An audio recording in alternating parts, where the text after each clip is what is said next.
Hello everyone, in this episode I will explain how to work large leaves, work stitches around them, how to add decorative stitches over the curly leaves and larger leaves, and how to join them. If you watch my previous episode till the end, then you know I've had some issue with some of my pre-recorded footage.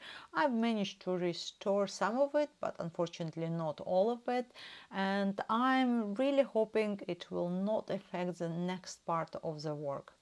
If you watched my introduction video or you understand how to read the leaf patterns, then you can forward the video for a few minutes or watch it again.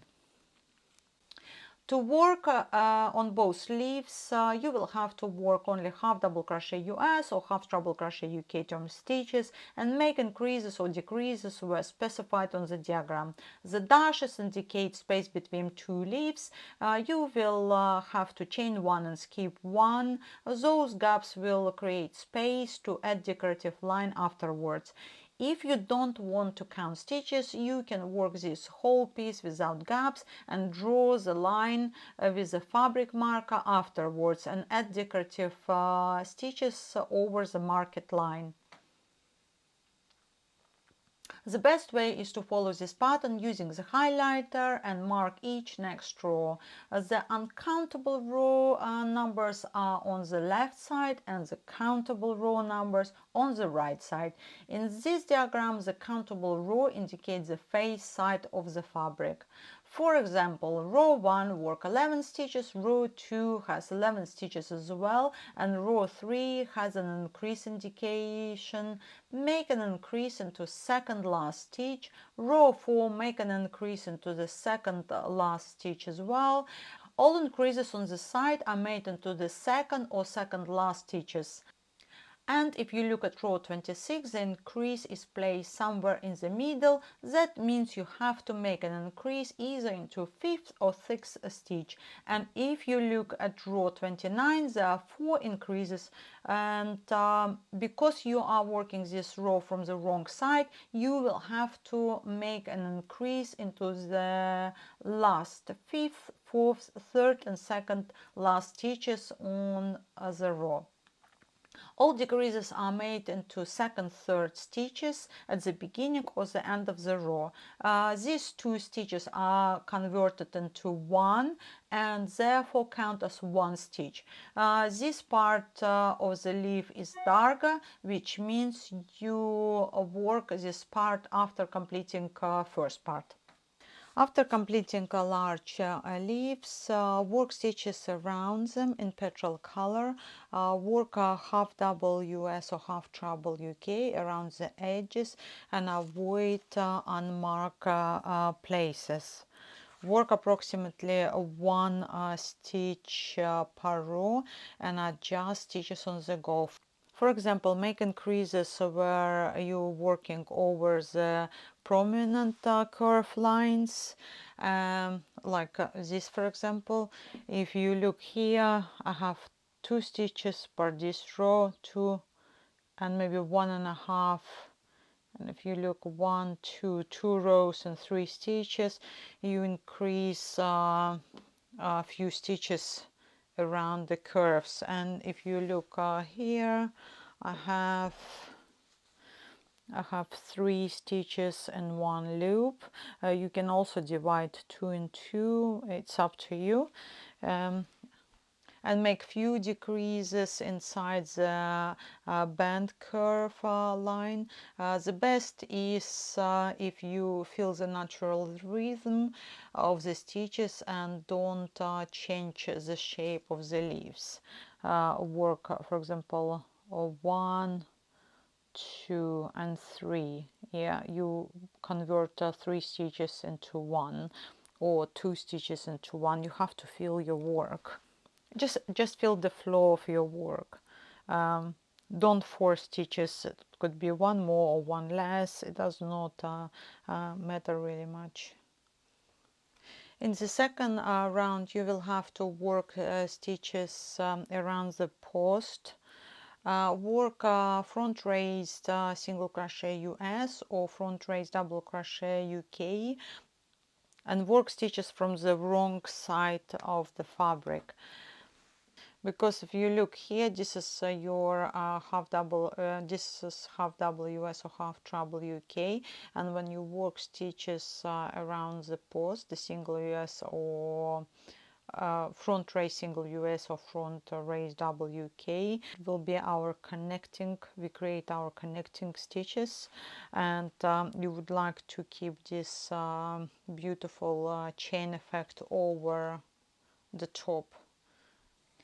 After completing the leaves and stitches around the leaves, draw the lines with a removable fabric marker, or if you don't have a fabric marker or you don't feel confident to draw on the leaves, you can also draw with the yarn. Use thinner yarn and tapestry needle and mark with stitches before working the main stitches. Start at the bottom of the leaves and work a slip stitch chain method technique up, down and sideways without breaking the yarn. When you're working stitches over the top, please make sure your stitches are not too tight. Before you begin working on the decorative stitches on the leaf, you should decide if you would prefer to have decorative stitches up to the flower or stop at the edge of the leaf. If you decided to stop the decorative stitches at the edge of the leaf, you will need one long yarn tail at the end to work stitches over and join the chain stitches together, and the yarn tail has to be as long as it is comfortable to use with the tapestry needle to place stitches over the mid-rib and veins. Use only inner loops of the chain stitches by inserting your needle from front to back into one loop and from back to front into the other loop. And once again, make sure your stitches are not too tight. And the yarn tail can be hidden inside the decorative stitches. If you choose to continue the decorative stitches till the flower, you will need to calculate how much yarn to keep for the yarn tail.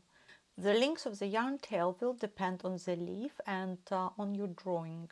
If your design has just a mid-rib of the leaf to be continued, or you have to add veins as well.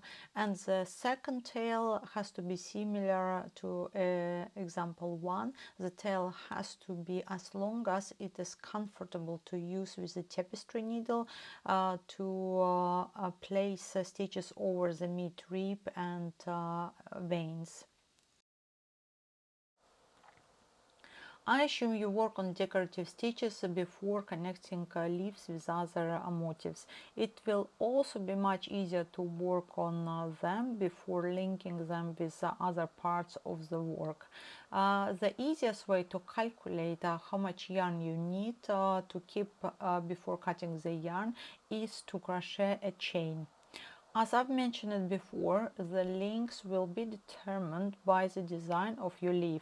If you need to continue just a mid-leaf rib, or you need a leaf vein as well.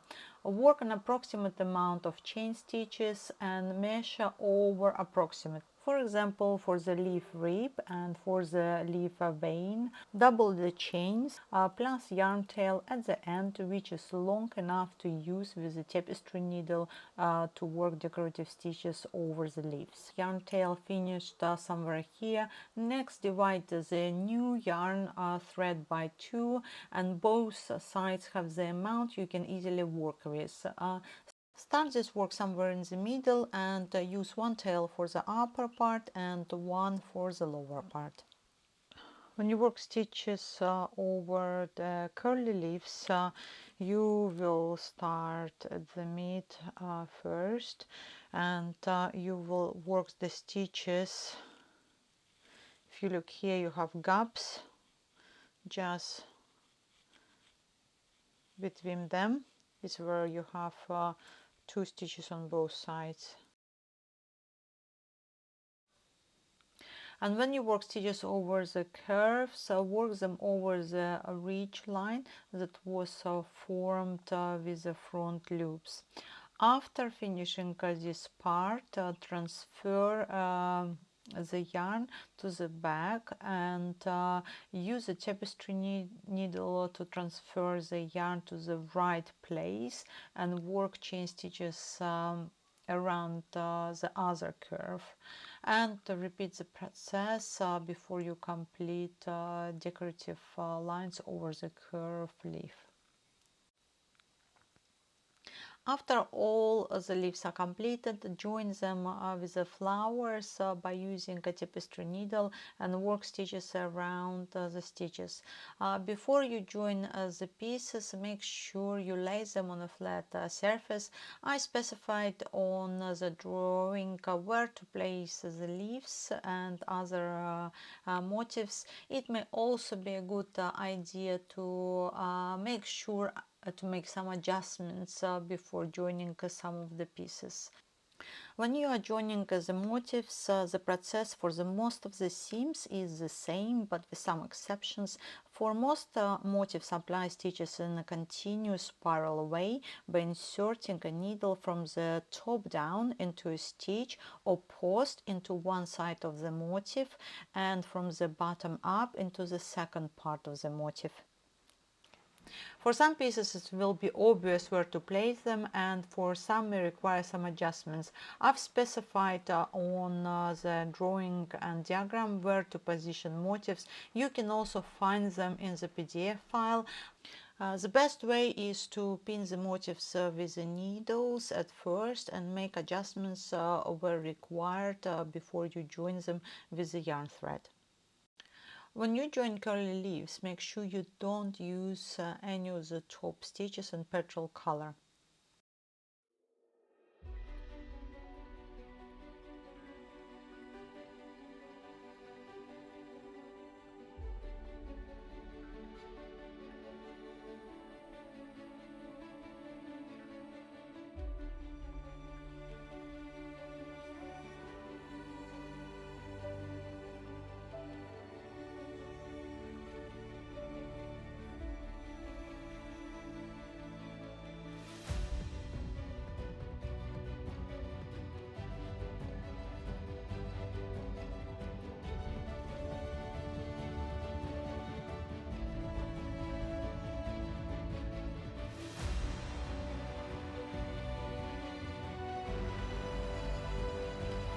After completing joining curly leaves and large leaves in some areas with a not smooth finish on the back, turn your work and work a few stitches around those loops that are sticking out. Use one or two loops and work stitches over it, and those extra stitches on the back would create no visible connection and the whole piece would look seamless.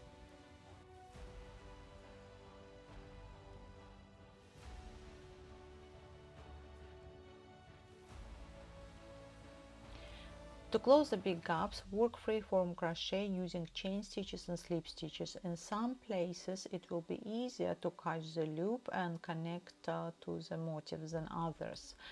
Just complete the shape, and after that use a tapestry needle and join those parts. And make sure to avoid stitches in petrol color.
This part has come to an end, and the last episode will be edging. Thank you for watching. I hope you've had great experience and the project is progressing well. Have a good day or evening, and I will be back here soon.